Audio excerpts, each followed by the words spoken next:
প্রজেক্টের। শিয়ালদা থেকে কাঞ্চনকন্যা এক্সপ্রেসে চেপে পরদিন সকালে আমরা পৌঁছলাম নিউমাল জংশন স্টেশনে। সেখান থেকে ট্যুর গাইড শিবু চালসার ব্যবস্থাপনায় শুরু হলো আমাদের ডুয়ার্স ভ্রমণ।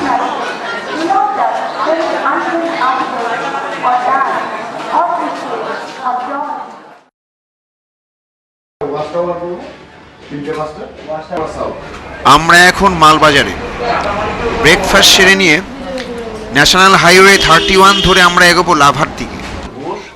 এই ন্যাশনাল হাইওয়ে 31 একদিকে আলিপুর দুয়ার হয়ে চলে গেছে আসাম, আর অন্যদিকে শিলিগুড়ি।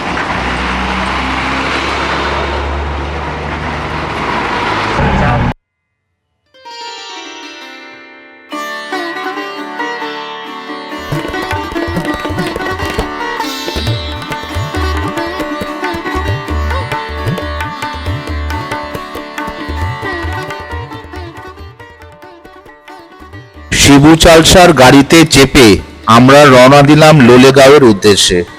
পথে লাভায় আমরা লাঞ্চ সেরে নেব। লাভা থেকে লোলেগাঁওয়ের দূরত্ব 25 কিলোমিটার। নমস্কার, আমি তন্ময়, দ্য ট্রাভেল ইমাজিন চ্যানেলের পক্ষ থেকে আপনাদের সবাইকে স্বাগত আরেকটা নতুন ভ্রমণের গল্পে। আজ আমরা লোলেগাঁও ঋষভ হয়ে ডুয়ার্সে যাব।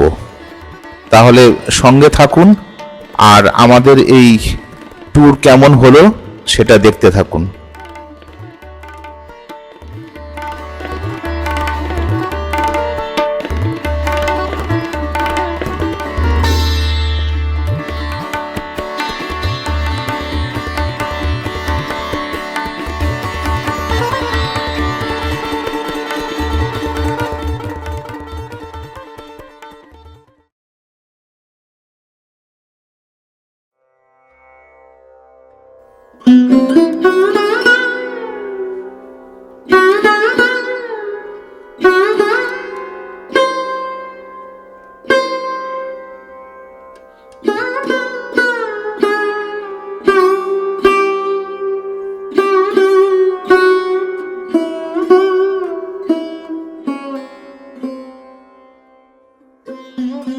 লোলেগাঁওতে পূর্ব নির্ধারিত হোমস্টে লাভলি রিসর্ট, সেখানে লাগেজ রেখে আমরা এখন যাচ্ছি কাফেরগাঁও সানসেট পয়েন্টের দিকে।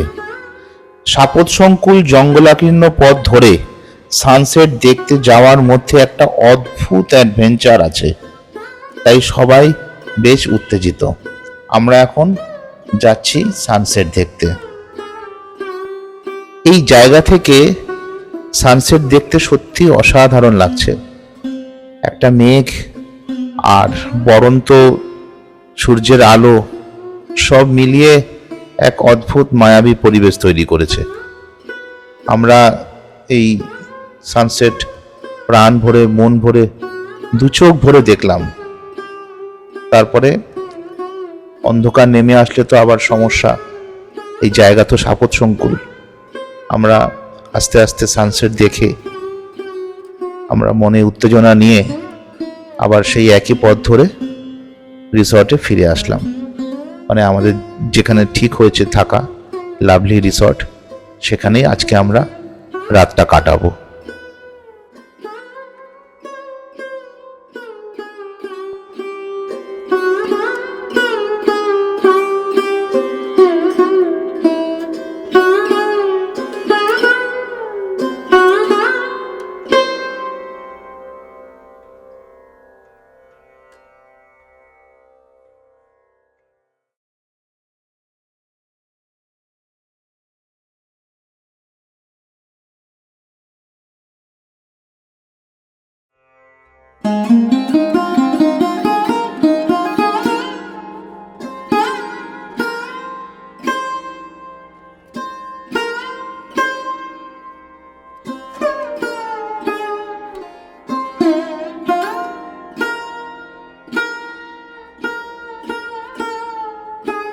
সুপ্রভাত বন্ধুরা, আমরা এখন আসলাম এখানে সূর্যোদয় দেখতে।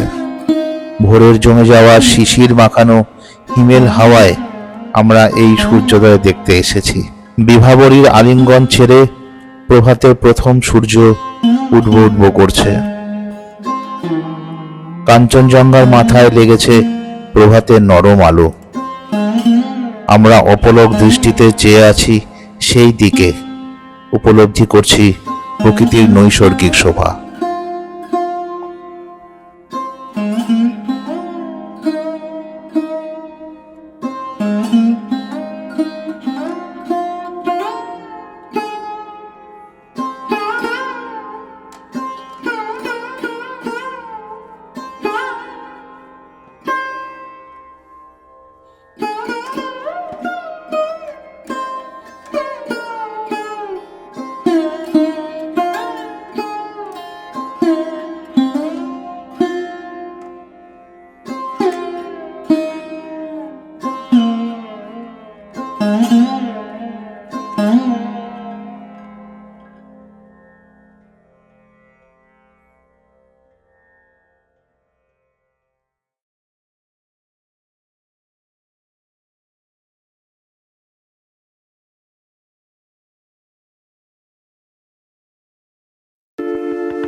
সানরাইজ দেখে আমরা আবার হোমস্টেতে ফিরে গেলাম। সেখানে চা আর জলখাবার খেয়ে আমরা চলে এসেছি লোলেগাঁওয়ের বিখ্যাত ক্যানোপি ওয়াক দেখতে। ঘন জঙ্গলের ভিতর দিয়ে এক প্রান্ত থেকে অপর প্রান্ত অবধি দড়ি দিয়ে বাঁধা ঝুলন্ত ব্রিজ ধরে হেঁটে যে যাওয়ার রাস্তা তৈরি হয়েছে সেটাকেই বলে ক্যানোপি ওয়াক। বহু মানুষের কোলাহলে জঙ্গলের নিস্তব্ধতা ভেঙে খান খান হয়ে যাচ্ছে। এটা আমার একেবারেই পছন্দ হয়নি। প্রকৃতির একটা নিজস্ব ছন্দ আছে, একটা ভাষা আছে, আর নিস্তব্ধতা তারই একটা অংশ। কিছু নির্বোধ মানুষ হই হই করে এই সব কিছু না বুঝে প্রকৃতির যে সুন্দর একটা নিস্তব্ধতা সেটাকে নষ্ট করে দিচ্ছে। যাই হোক, কি আর করা যাবে। আমরা এরই মধ্যে ক্যানোপি ওয়াক উপভোগ করলাম। ক্যানোপি ওয়াক সেরে আমরা আবার ফিরে আসলাম লাভলি রিসর্টে। শিবু চালসা গাড়ির ছাদে লাগেজ বেঁধে প্রস্তুত হচ্ছে পরবর্তী গন্তব্যের জন্য। এইবারে আমাদের গন্তব্য হলো ঋষভ।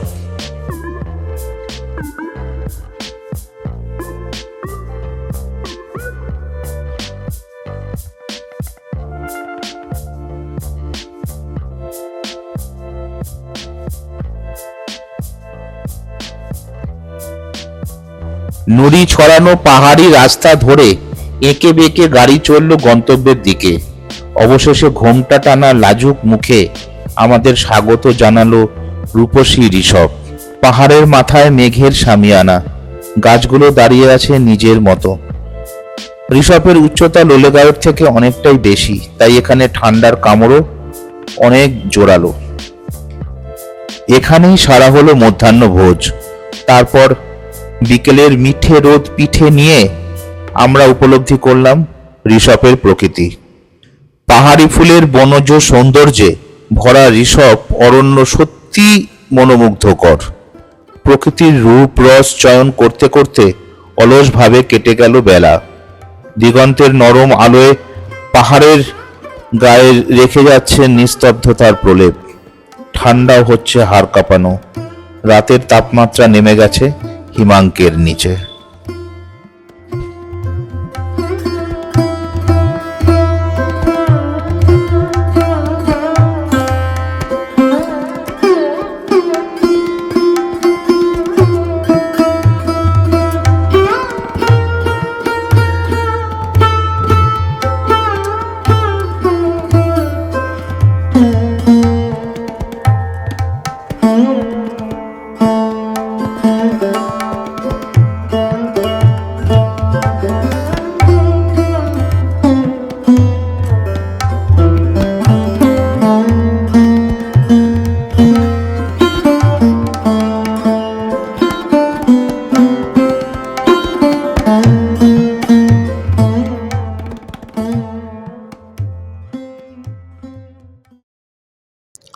আমাদের এই ভিডিওটা যদি আপনাদের ভালো লাগে তাহলে অবশ্যই করে একটা লাইক, শেয়ার আর সাবস্ক্রাইব করে সঙ্গে থাকবেন। আর কেমন লাগলো সেটা কমেন্ট বক্সে জানাবেন। এটা কিন্তু আমার তরফ থেকে আপনাদের কাছে একটা অনুরোধ রইল। আপনারা সঙ্গে থাকলে এবং সাপোর্ট করলে আমরা আরও উজ্জীবিত হই নতুন নতুন জায়গার সন্ধান করতে এবং সেই স্থানে গিয়ে সেই জায়গাগুলোকে ক্যামেরাবন্দি করে আপনাদের সামনে আনতে। ভালো থাকবেন সবাই, সুস্থ থাকবেন। নমস্কার।